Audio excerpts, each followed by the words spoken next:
Welcome to Marble Mind. Here we forge an unshakable spirit in the fire of ancient wisdom. Look at the modern world, and you will see a strange, desperate worship of what people call freedom. But look closer at those who claim to be free. They are slaves to their impulses. They are prisoners of their moods. They are cattle driven by the whips of their own fleeting desires. They wake up when they feel like it. They eat what their tongue craves. They scroll through digital filth until their brains are numb and their will is a puddle of gray water. They call this living their truth. The Stoic calls it a death sentence. True freedom is not the ability to do whatever you want. It is the power to do what is right, even when every fiber of your body is screaming for comfort. Most men are terrified of the word discipline. They see it as a cage, a set of cold iron bars that limit their joy.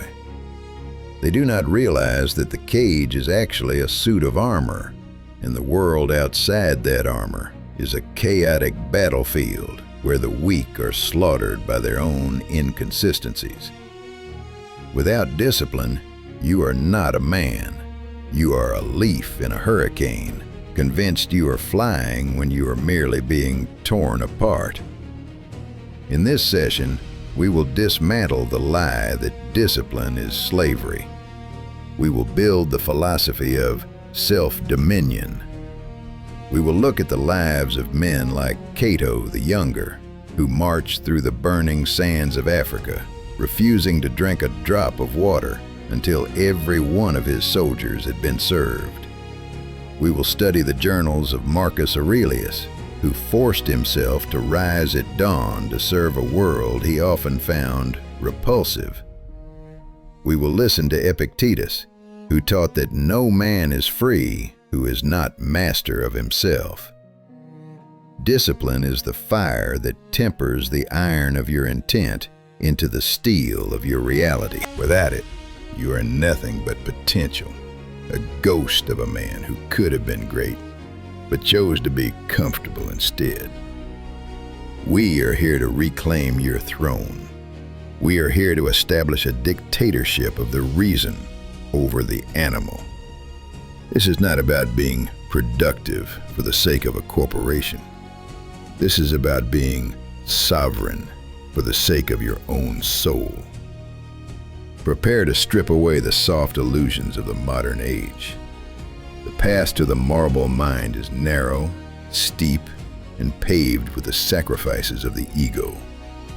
But at the end of that path lies a freedom that the world can neither give nor take away. The freedom of a man who answers to no one but his own high standards. Let the forge grow hot. The work begins now. To gain power over yourself, you must first recognize a terrifying truth. You are currently under a foreign occupation. Your mind is not a single unified king. It is a chaotic parliament of squabbling voices. There is the voice of the belly that wants sugar, the voice of the groin that wants distraction, the voice of the ego that wants praise, and the voice of the lizard brain that wants to hide in the dark and avoid the cold. If you listen to all of them, you are not a man. You are a biological riot. The Stoics call these impulses the passions. Not passion in the sense of enthusiasm, but pathe, a sickness of the judgment. When you feel a sudden urge to skip your training, or to lash out in anger, or to give up on a difficult task because it feels too hard, that is not you speaking. That is a parasite attempting to hijack your nervous system. To have the steel mind, you must treat these impulses not as feelings to be honored, but as insurgents to be suppressed. Think of the life of Zeno, the founder of the porch. He was a wealthy merchant who lost everything in a shipwreck. He arrived in Athens with nothing but the clothes on his back. A weaker man would have been destroyed by the impulse to despair, the impulse to complain to every stranger about the, quote, unfairness of the sea, the impulse to beg for pity. But Zeno used his reason to silence the riot. He turned his tragedy into a classroom. He realized that the shipwreck had stripped away his cargo, but it had not touched his character. His discipline began with the refusal to let his circumstances dictate his internal state. Most people today believe that discipline is about willpower, a sudden, desperate burst of strength that you use to force yourself to do something you hate. This is a structural error. Willpower is a finite resource. It is like a battery that eventually drains. True discipline is architecture. It is the process of building systems and mental habits that make the impulse irrelevant. It is about deciding who you are in the cold silence of the morning, so that when the noise of the day arrives, the decision has already been made, and there is nothing left to negotiate. When an impulse hits you, do not fight it with emotion. Emotion is the fuel of the parasite. Instead, meet it with the cold, clinical logic of the sentry. Ask the impulse for its passport. Where do you come from? What is your purpose? Do you serve the goal of the marble mind? If the impulse cannot answer, if it only offers excuses and comfort, you do not argue with it. You simply do not execute it. You watch it flare up like a match in the wind, and you watch it die. Practice the 10-second void. When you feel a craving, or a surge of anger, or the pull of a digital addiction, wait 10 seconds before you speak or act. In those 10 seconds, you move from the animal brain to the human brain. You reclaim the gap between stimulus and response. That gap is where your freedom lives. If you can control that gap, you can control the world. The first step to sovereignty is the realization that your feelings are not your masters. They are merely weather, and the mountain does not change its shape because the wind is blowing. Tonight, identify one impulse that has been ruling you, one habit that makes you feel ashamed when you are alone. Look it in the eye and recognize it as an enemy. Tomorrow, the war of liberation begins. You will find that the more you say no to the animal, the louder the voice of the king becomes. Discipline is not about punishment. It is about cleaning the mirror of the soul so you can finally see the truth. The world wants you reactive, soft, and easy to manipulate. But the steel mind is built on the refusal to be a puppet. Every time you deny a craving, you are adding a layer of stone to your fortress. Every time you act against your laziness, you are sharpening your blade. The occupation ends when you decide that your reason is the only law in this territory. Most men live without a constitution. They make decisions based on how they feel in a specific moment. This is the path to decay. The Stoic, however, governs himself like a sovereign state where the law is supreme, not the whim. Epictetus taught, establish for yourself a certain character and a pattern of behavior which you will maintain both when you are alone and when you are with people. Discipline begins not with action, but with a decree. You must write your own code of honor, your rules of engagement. This law must be short, clear, and non-negotiable. For example, I never complain. I never eat for pleasure alone. I always rise before the sun.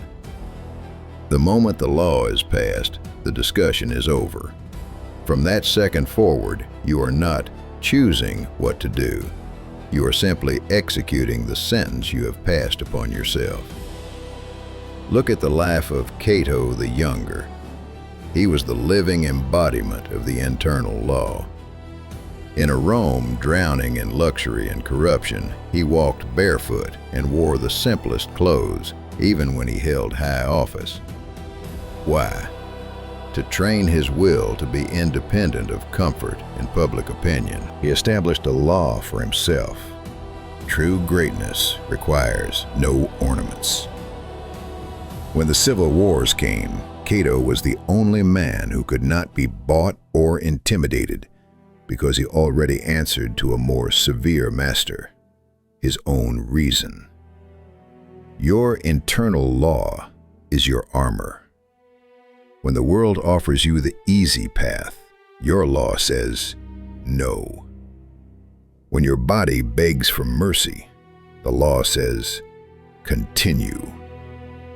Without this code, you are merely a piece of scrap iron rusting in the rain of circumstances. With a steel code, you become a blade. Start small. Choose 3 rules that you will not break under any circumstances for the next 30 days. Let these be your first stones in the foundation of self-dominion. Remember, every time you break your own rule, you are committing high treason against your own soul. You are weakening your authority. Be a tyrant toward your weaknesses, so that you may be a free man in this world. Chaos is the soil in which slavery grows. If you do not know what you will be doing in the next 5 minutes, your phone, your appetite, or someone else's will decide for you. Stoic discipline requires a strict architecture of the day. This is not time management. It is a territorial conquest. Marcus Aurelius began his day not by checking the news of the empire, but by preparing his spirit for battle. He wrote to himself, "When you wake up in the morning, tell yourself, the people I deal with today will be meddling, ungrateful, arrogant." Your daily routine is your siege plan. Every morning must begin with praemunitio, the fortifying of positions. You rise before the rest of the world, not to be productive, but to take the high ground before the noise of the battle begins. In the silence of the dawn, you check your tools, remind yourself of your principles, and set your mind to cold objectivity. This is your moment of power. Look at the discipline of Seneca. Despite his wealth and his status as an advisor to the emperor, he maintained a rigorous regime. He used cold water for tempering himself, ate simple food, and dedicated hours to deep reflection. He knew that if you allow the morning to be chaotic, your entire day will turn to ruins. Practical advice for the marble mind. Create a log of the watch. Write down your morning intentions and perform a nightly audit. Seneca asked himself every evening, what evil have you cured today? What vice have you resisted? In what part are you better? This is self-dominion in action. You are the accuser, the judge, and the executioner of your own faults. The discipline of the day is a way to turn time from an enemy into a building material. When your day is structured like a monolith, the random storms of life cannot find a handhold. They break against your schedule like waves against a cliff. You do not spend time, you invest it in the creation of your own invincibility. Your freedom is at the tip of your pen when you plan your tomorrow. Do not leave a single hour unguarded. Emptiness is an invitation for the demons of lethality and doubt. Fill it with your will. If this path resonates in your heart, become a part of our brotherhood. Subscribe to Marble Mind. Most men believe that power is the ability to say yes to everything, to possess every object, to taste every pleasure, to command every person. They are fools. In the philosophy of the Marble Mind, power is the manifested ability to say no. Every yes you utter is a contract that binds you to the world. It is a thread that connects your peace of mind to an external variable. To be disciplined is to be a master of exclusion. It is to look at 1,000 temptations and see them for what they are, traps designed to keep you small.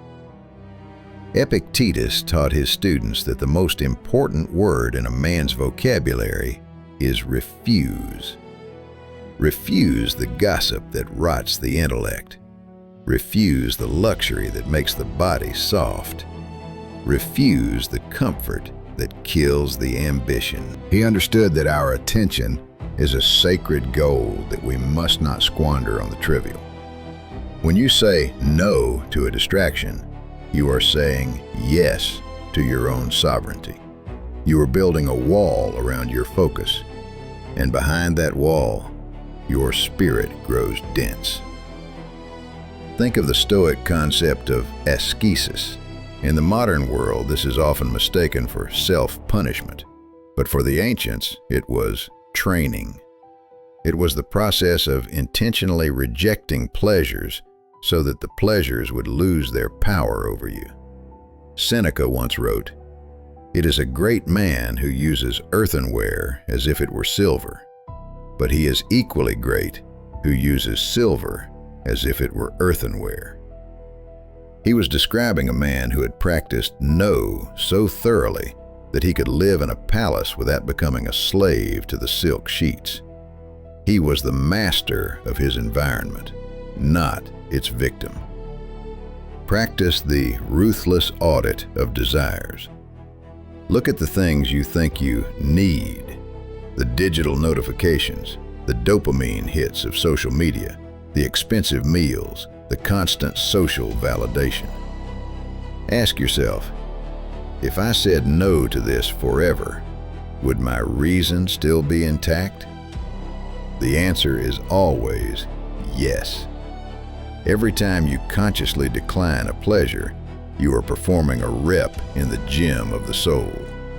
You are tightening the grip on your own life. The world will call you cold or boring. Let them. Their fun is nothing but a frantic attempt to escape the silence of their own emptiness. Your boring life is a fortress of intent.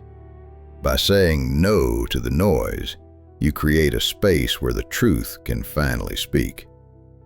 True freedom is the absence of necessity.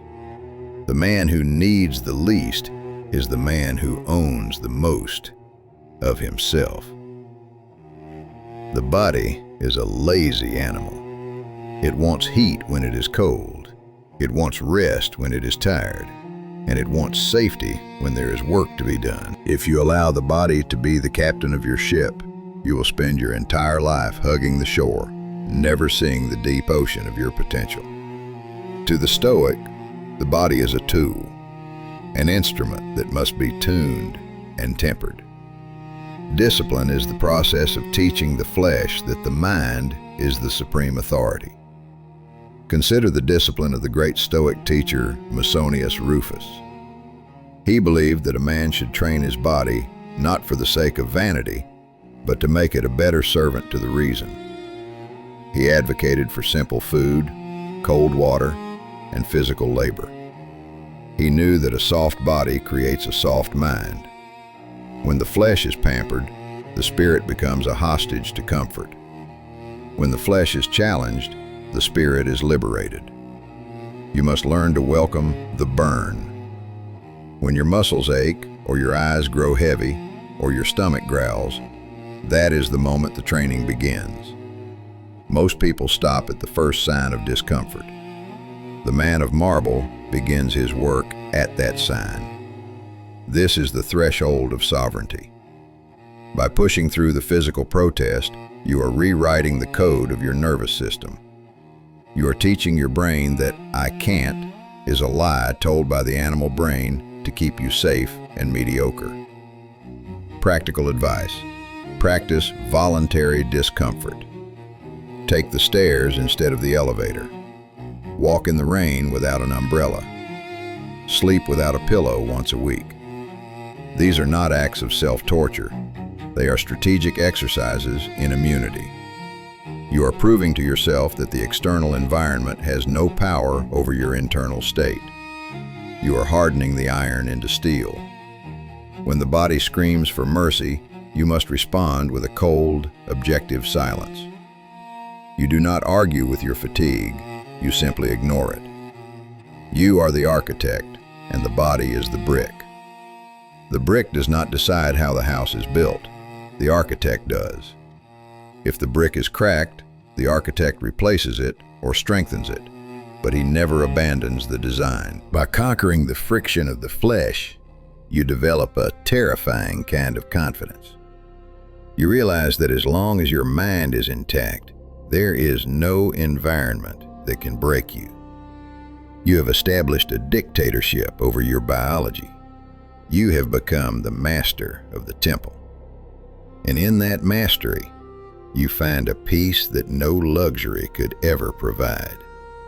The peace of a man who is no longer a prisoner of his own skin. You are no longer afraid of the storm because you have become the mountain that the storm cannot move. The world does not touch your soul. It only touches your senses. Between the event and your reaction, there is a space. In that space lies your power. To the undisciplined mind, this space is non-existent. They react like a wounded animal to every stimulus. But the steel mind uses this space to build a filter of logic. This is what the Stoics called the discipline of assent. It is the practice of refusing to agree with your own emotional impressions until they have been cross-examined by reason. Marcus Aurelius frequently reminded himself, "Remove the judgment, I am hurt," and the hurt itself is removed. This is not a magic trick, it is a structural reality. When someone insults you, they are merely making sounds with their mouth. It is you who interprets those sounds as an insult. It is you who gives those sounds the power to disturb your peace. Discipline is the refusal to grant that power. You must treat every incoming thought like a stranger at the gates of your fortress. Do not let them in until they have proven they are not an enemy. Think of the cognitive gap. Most men are exhausted because they allow their minds to be a battlefield for every stray thought. They see a setback and immediately label it catastrophic. They see a challenge and call it unbearable. The disciplined man strips the adjectives away. He looks at the facts in their naked, cold form. The project failed is a fact. My life is over is a lie born of an undisciplined imagination. Practice the rule of objective description. When a crisis occurs, Describe it to yourself as if you were a scientist observing a chemical reaction. No drama, no self-pity, just data. By doing this, you maintain the high ground of the mind. You are no longer in the mud with the problem. You are looking down at it from the battlements. A man who can control his judgments can never be enslaved. He can be in a prison cell and remain free because his mind refuses to assent to the idea of misery. He can be surrounded by chaos and remain still because his mind refuses to assent to the idea of panic. This is the ultimate internal authority.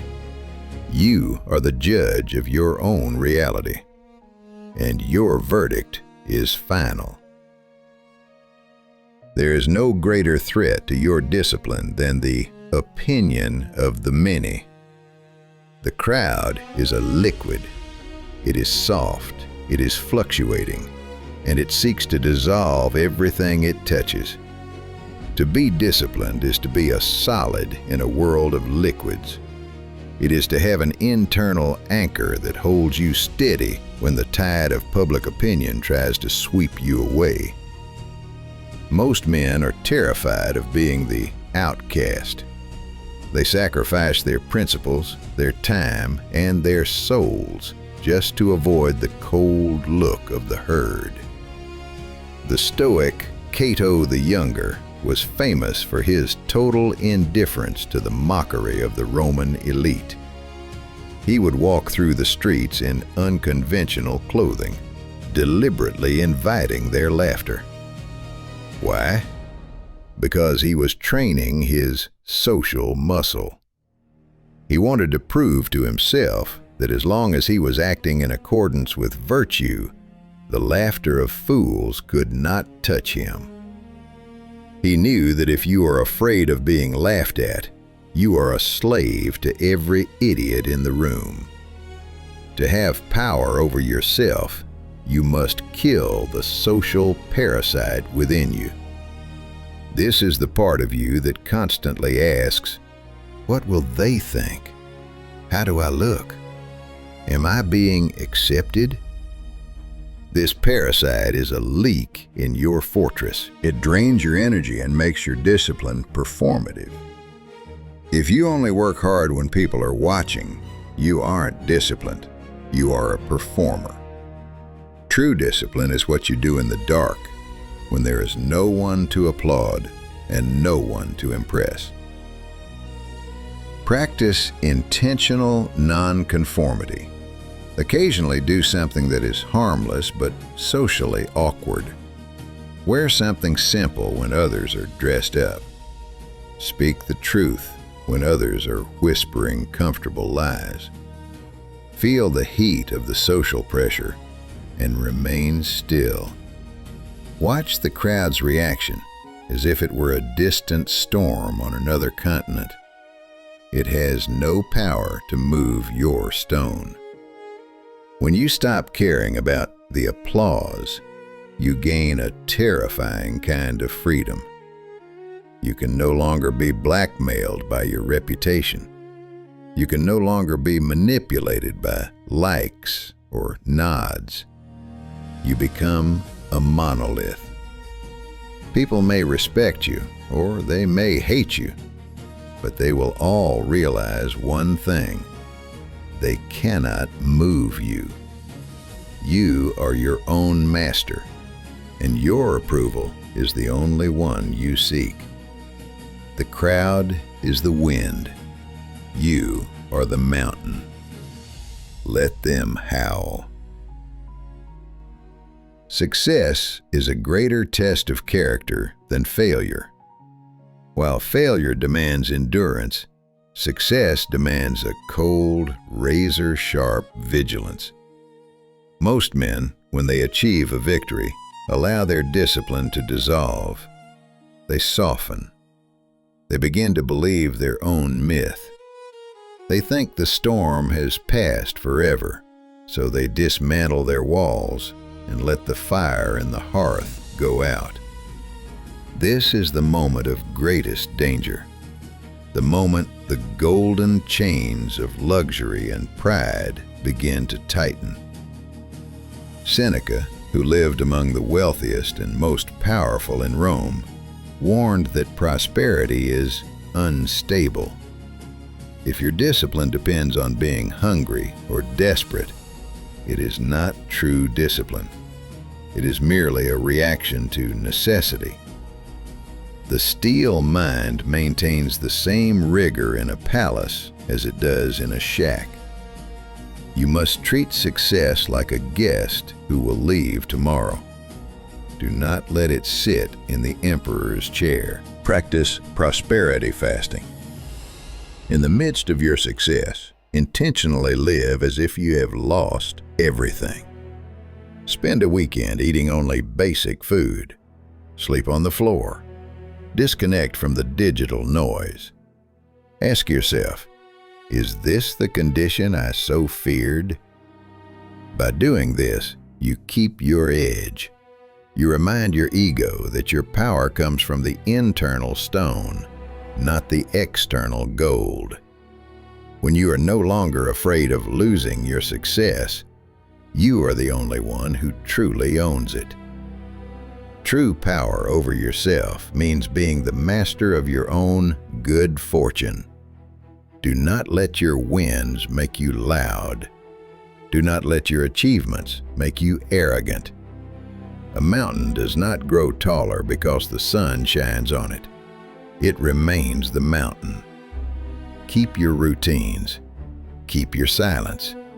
Keep your standards. The world will try to seduce you into weakness, but the marble mind remains cold and unyielding even in the warmth of the sun. Your thought is important. Leave a short but meaningful comment under this video. Let it be your seal on today's lesson. There will be moments when the floor drops out from under you. A betrayal, a catastrophic loss, a physical collapse. In these moments, the world expects you to break. It expects you to abandon your discipline and surrender to the luxury of despair. But for the Stoic, the abyss is the ultimate forge. It is the place where the steel mind proves its name. When everything is taken away, the only thing left is your ability to choose your next action. Epictetus, who was crippled by his master and lived in poverty, taught that it is not what happens to you, but how you react to it that matters. Discipline in the abyss is the refusal to become a victim. It is the ability to wake up in the middle of a disaster and ask, what is the most rational thing to do right now? Even if the answer is simply to stand up or to remain silent, that act is a victory. It is the assertion of your sovereignty over the chaos. When you are in the dark, your routine is your lifeline. Do not stop your training. Do not stop your study. Do not let your hygiene or your environment decay. These small acts of discipline are the anchors that prevent you from being swept away by the tide of misery. They signal to your subconscious that the king is still on the throne, even if the kingdom is in ruins. Think of the stony endurance of the ancients. They did not pray for their burdens to be lightened. They prayed for their backs to be strengthened. Your discipline is the strength of your back. In the abyss, you realize that you do not need hope to continue. Hope is a vapor. You only need duty. You do what is right because it is right, not because you think it will lead to a happy ending. When you survive the abyss with your discipline intact, you emerge with a power that cannot be described. You have faced the worst the world has to offer and found that your internal law is still standing. You are no longer afraid of the dark because you have become the light. You are no longer afraid of the storm because you have found the stillness at its center. The abyss did not swallow you. It tempered you. We have reached the peak of the mountain, where the air is thin and the view is absolute. You have learned that discipline is not the act of holding a heavy weight. It is the act of becoming the kind of man for whom no weight is heavy enough to break his spirit. This is the final stage of self-dominion, the state where your will and your actions have become one, where there is no more internal friction, no more argument, only the silent execution of the law. To the world, you may look like a man in chains.